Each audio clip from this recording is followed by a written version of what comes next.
வணக்கம் நண்பர்களே. ஒருத்தருக்கு இந்த திருமணம் அப்படிங்கிற விஷயம் ஒரு குடும்பத்தில் சராசரியா வரும். மூத்தவங்க அண்ணனுக்கு திருமணம் நடக்கல, 40 வயசு ஆச்சு. அதுக்கடுத்து தம்பிக்கு திருமணம் நடக்கல, 38 வயசு ஆச்சு.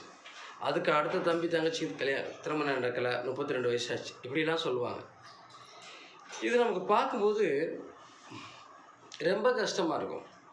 ஏன்னா ஒரு குடும்பம் அப்படிங்கிறதுல குழந்தைகளை வளர்த்து படிக்க வச்சதுக்கப்புறம் அந்த பெற்றவங்களுக்கு ஒரு முக்கியமான பங்கு இந்த திருமணத்தில் தான் இருக்கும். இந்த திருமண வாழ்க்கை சரியாக அமையாத போது பெரிய மன அழுத்தமும் மனபாரமும் பெற்றவங்களுக்கு இருக்கும். என்ன செய்யலாம், எப்படி இதை பண்ணுறது, நான் ஒன்றும் புரியலையே, நானும் நிறைய இடங்களுக்கு போயிட்டேன், பொண்ணு பார்த்துட்டேன், அந்த பசங்க லவ் பண்ணி பார்ப்பான், அந்த லவ்வும் செட் ஆகாது.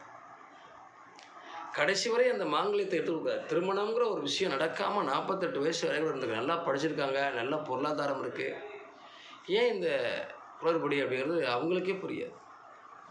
இது இவங்களுடைய ஜாதகத்தை நம்ம ஆய்வு பண்ணி பார்த்தோம் அப்படின்னா, அவங்க தாத்தா பாட்டங்காலத்தில் 2 கல்யாணம் 3 கல்யாணம் பண்ணியிருப்பாங்க. பெண்களை மதிக்காமல் இருந்திருப்பாங்க. அதுக்கான கிரக அமைப்புகள் இவங்க ஜாதகத்துலேயே நமக்கு தெரியும். நீங்கள் ஜாதகத்தை நல்லா ஆய்வு பண்ணி பார்த்தீங்கன்னா நமக்கு நல்லாவே புரியும்.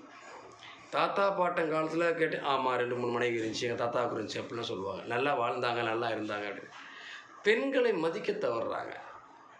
நம்ம மனைவியோ குழந்தைகளோ அந்த காலத்தில் நீங்கள் பார்த்தீங்கன்னா ஒரு சவுண்ட் அங்கேருந்து கேட்டால் குழந்தைகள்லாம் ஓடி ஒழிஞ்சிருவாங்க. வீட்டில் இப்படி பெண்கள்லாம் பயந்து போய் நடுங்கி போயிருப்பாங்க. ஒரு நடுக்கமான நிலையில் அந்த காலத்தில் வாழ்ந்திருக்காங்க. பெண்களை மதிக்காதனால இந்த குடும்பத்துக்கு பெண்களே வர்றதுக்கான வாய்ப்பு இல்லாமல் போயிடுது. இந்த தடைகள் ஏற்படுத்துது.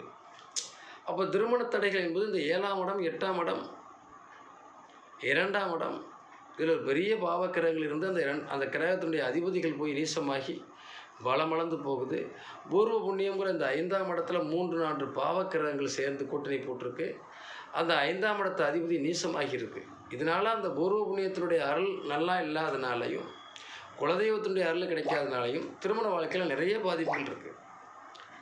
இதை சரி செய்வதற்கான வாய்ப்பு ஜாதகத்தில் இருக்குமா, அதை சரி செய்யலாமான்னா ஆயிரக்கணக்கான பேர் இங்கே நிறைய பேருக்கு திருமணமாகாதவங்களுக்கு ஆகியிருக்கு. அதுக்கு என்ன காரணம் அப்படின்னா, அந்த கிரகங்கள் எந்த கிரகங்கள் தடை செய்யுது, எந்த கிரகங்களுடைய பாதிப்பினால் இந்த திருமண தடை ஆகுது, இவங்களுக்கு திருமணம் ஆகாமல் போகுது அப்படின்னு ரொம்ப கவனத்தில் எடுத்துட்டு அதை கரெக்டாக கேஷ் பண்ணி சரி பண்ணோம் அப்படின்னா அவங்களுக்கு திருமண தடைகள் இருக்காது.